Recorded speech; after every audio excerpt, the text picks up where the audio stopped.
Okay, hi guys, and welcome to the show. Today we are reviewing another watch from Hemel, and it's been a few years since I included this absolutely fantastic micro brand. This is their third release. In fact, actually, let's just get the wristwatch check before out of the way before I completely forget. But yeah, I'm wearing my official cosmonaut chronograph from Fortis, and I have it on a NDC strap. This is the only company in the world that uses the real thing as used by the Marine Nationale. So I'll leave the details in the description, but I think it just matches the tooltastic aesthetic of this no-nonsense space-going legend, I should say. And of course, this is with the earlier Lemania 5100. So very, very special watch indeed, and I feel quite, forgive the pun, but over the moon to own it. Anyway, let's crack on with the review. A little bit of background on Hemel. Hemel was started a few years ago. I can't recall the precise date, but I did review their field watch, which was their first release, and it's run by my good friend Marvin, who has always been an avid, staunch Urban Gentry supporter since the very early days. So shout out to you, Marvin. Last year he released his HF series, the Hemel Flight, his first aviation chronograph, which was absolutely fantastic. Unfortunately, I didn't have time to cover it, but I do urge you to check it out. There's a quartz version and an outstanding column wheel chronograph automatic based version, which is just astounding, incredible value for under $1,000. Very classic, and you'll see there's a consistent appreciation for clean, functional, unpretentious design in all of their offerings. And then finally, fast forward to 2018, we have their first dive watch, which is what you see here before you. The HD. So a trifecta of land, air, and then finally sea. Now there's 4 flavors available. There's a jet black, all black version. There's one with red dial and bezel, and then a green dial and bezel. And then finally here, this is the 4th offering, which at first glance it looks like it's black, but actually it's the most darkest blue. Oh, there you see. It looks blue there. It changes from a kind of navy, and then in a very well-lit room, almost looks like a kind of cobalt blue. So subtle. I've never seen a blue hue this dark. Quite magical, and really invokes that oceanic, that deep ocean feel. It's wonderful, the variation and the texture you get. So let's get the basic dimensions out of the way, and then we'll talk a little bit more about just why this is such fascinating design. So it's 42 millimeters in diameter. We got a height of 12 millimeters. Lug to lug is 46, and then a lug width of 22 millimeters. So a very contemporary size. But I think it's one of those rare pieces, a bit like the Squire 1521 and the SKX, that it wears a lot smaller, and it's going to be a real crowd pleaser when it comes to pleasing a lot of wrists. An entirely stainless steel 316L case that is, I think, entirely brushed. I don't see any polished work, with the exception of the back. We'll get to that in a moment because it's absolutely spectacular. So it is entirely brushed, apart from the sandblasted finish on the actual signed crown, which is really pleasing to see. We have an entirely knurled bezel. The bezel itself is a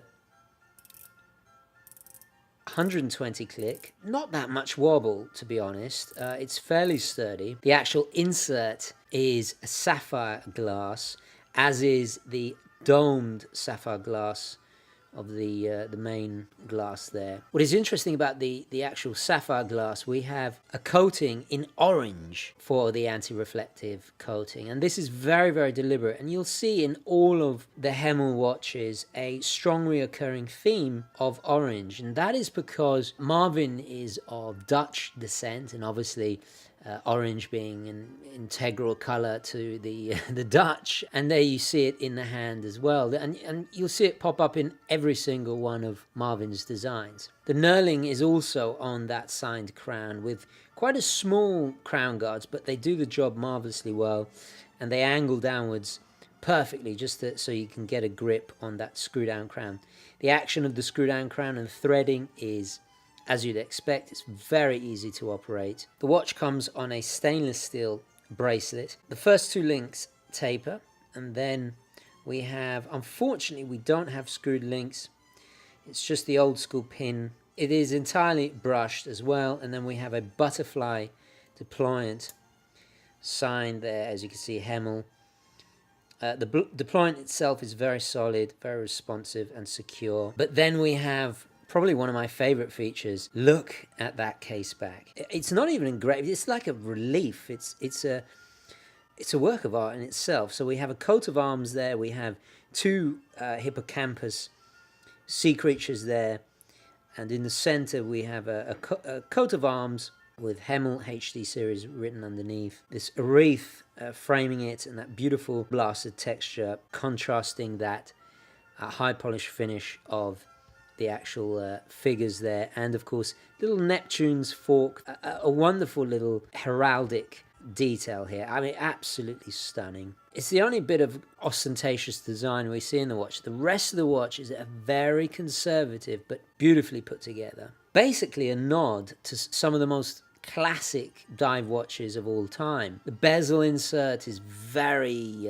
indicative of the Blancpain 50 Fathoms. The hands itself, we have a diamond plunger hand for the hours, very reminiscent of the Plo Prof and the Chaume divers from Omega, of course. And then the dial is a fantastic sandwich dial that very much makes one think of the Panerai, and of course the 12 o'clock marker as well. The minute hand has a wonderfully segmented sections, very easy to distinguish, and of course we have not just Superluminova C3 in all of the sandwiched sections, but also in the actual bezel itself. So it's extremely easy. The orientation is perfect because we have the 12 at 12 o'clock in that stencil style, matching the military Hemel logo there. And that reminds me of a very good point. All of Hemel's designs are deeply, deeply military inspired. The 6 o'clock, we've just got 300 meters and automatic, very simply stated. This is, of course, a 300 meter water resistant diver. The dial is a matte, dark space blue, very bold in its appearance, uncluttered, which of course is deliberate for its immediate legibility. It's a really beautifully balanced dial, the markers, the proportions, it's a lot of thought has gone into this. And then we have also minute markings going around the outside of the dial. So as a diver, it performs, it does its job absolutely perfectly. So what have we got inside? Well, we have the Miyota 9039, which is of course automatic. If we unscrew the crown to the first position, we have manual wind. If I pull it out all the way, you see the second hand has stopped, so we have hacking. It operates at a lovely 28,800 vibrations an hour, so we get a very nice smooth sweep. It's a 24 joule movement, a healthy 42-hour power reserve. What I also like with the 9039, it has no date, which keeps the dial very uncluttered, but also you don't have the annoying click over of the date at midnight. It's a true no date movement. The accuracy out of the factory is -10 to +30, although I can happily report that this is operating at about +7, which is exceptional considering it's unregulated.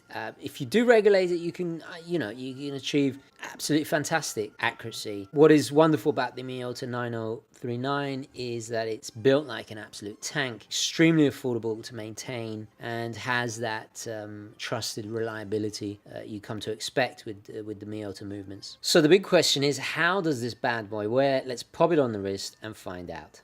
Several moments later.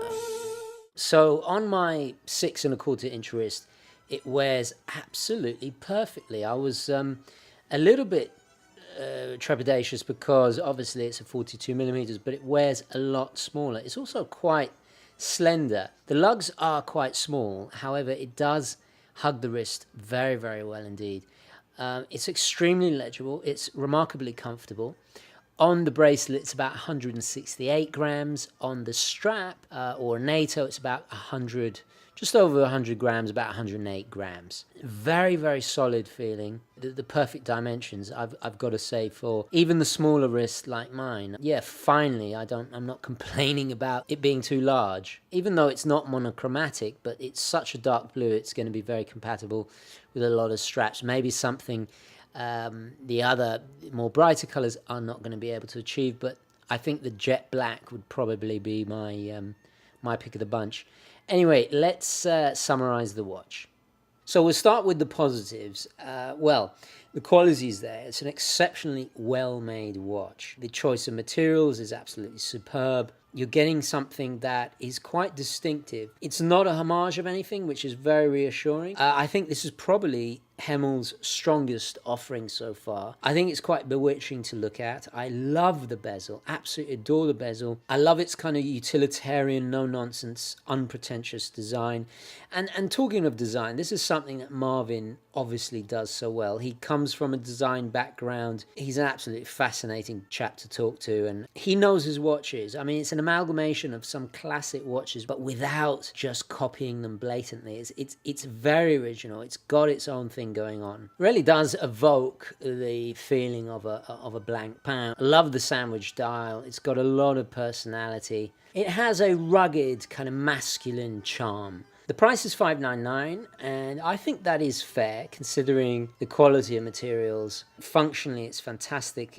I love the knurling. It's very easy to grip. He's managed to make quite a big watch that wears marvelously well even for the smaller wrist. And it's watches like this that really encapsulate what I love about micro brands. You're getting something a little bit different. It isn't just, guys, you've got to understand that there's so many amazing divers out there. It's so difficult to come up with something unique and a little bit different, but at the same time, well, stylistically, it's very, very much based on those classics. But also, I think it has a nice balance of modernity to it. It feels contemporary, but yet it's not just another vintage-inspired diver, which I think, dime a dozen these days. It stands strong on its own, and I really respect Marvin. Oh, and I neglect to mention one of my big positives is that sculpted, beautiful case back. It is unlike anything out there. Just exquisitely done. If you want a blank pan 50 fathoms or Panerai, but you don't have the budget, this is a great way to go, and it's original. I think this is released in November, but you